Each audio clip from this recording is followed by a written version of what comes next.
নমস্কার বন্ধুরা, আমি রিয়া। আজ চলে এলাম নতুন একটি ভিডিও নিয়ে।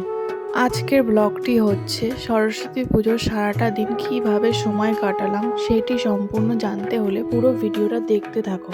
সকাল সকাল স্নান করে সপরিবারে রেডি হয়ে বেরিয়ে পড়লাম আজকের একটি নেমন্তন্ন বাড়ি যাওয়ার জন্য। আর আমরা গেছি বাড়ি থেকে বেশি দূর না, একটু কাছাকাছির মধ্যেই। আজকের ওয়েদারটা খুব সুন্দর ছিল। অন্যবার সরস্বতী পুজোতে যেমন কুয়াশা বা খুব ঠান্ডা থাকে, কিন্তু এইবারে সেরকম হয়নি। আবহাওয়াটা খুব সুন্দর ছিল, সকাল থেকেই ঝলমলে রোদ উঠেছে আর সেরকম কুয়াশাও দেখা যায়নি। আর তার মধ্যে ঠান্ডাটাও একটু কমই ছিল।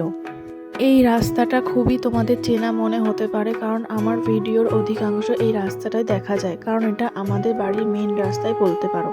কারণ আমাদের হাইওয়ের দিকে যেতে হলে আমাদের এই রাস্তাটা দিয়েই যেতে হয়। সরস্বতী পুজো যেহেতু আজকে, কিন্তু মনে হচ্ছিল না, কারণ রাস্তাঘাট বেশ নির্জন শুনশানি ছিল। গাড়ি নিয়ে চলতে চলতে আমরা একটি মিষ্টির দোকানে ঢুকে সেখানে একটু মিষ্টি নিয়ে নিলাম। তারপরে আবার গাড়িতে উঠে পড়লাম। আর যে সকল বন্ধুরা দুর্গাপুর বা আসানসোলের দিকে থাকো তারা নিশ্চয়ই জানতে পারো এই রাস্তাটা কোথায় যাচ্ছে। হ্যাঁ, আমরা যাচ্ছি দুর্গাপুর স্টেশনের দিকে।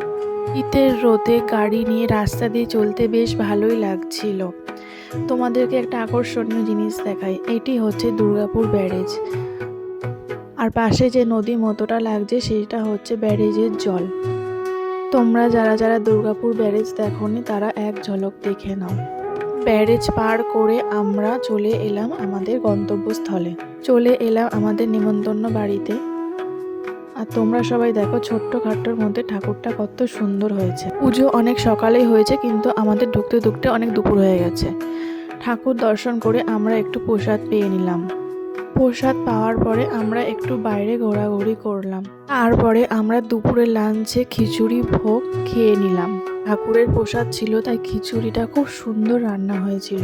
দুপুরের লাঞ্চ সারার পরে আমরা কিছুক্ষণ ঘরে বসে আমরা বেরিয়ে পড়লাম বাড়ির দিকে, কারণ বাড়ি ফিরতে ফিরতে আমাদের অনেকটাই বিকেল হয়ে যাবে, তাই সেই জন্য আর লেট করলাম না। এই ছিল আজকের আমার সারাটা দিনের সরস্বতী পুজোর জার্নি। তোমরা যে সকল নতুন এবং পুরনো বন্ধুরা রয়েছো আমার চ্যানেলটিকে এখনও সাবস্ক্রাইব করোনি, তোমরা দয়া করে আমার এই নতুন চ্যানেলটিকে একটু সাবস্ক্রাইব করে আমার পাশে থেকো। আর একটু কমেন্ট করে জানিও যে আমার ভিডিওগুলো কেমন লাগছে, তাহলে ভিডিও বানাতে অনেকটাই উপকৃত হব। আর ভালো লাগলে একটু লাইক করে দিও। আজকের জন্য বিদায় নিচ্ছি, আবারও আসবো নতুন আরও অন্য কিছু ব্লগ নিয়ে।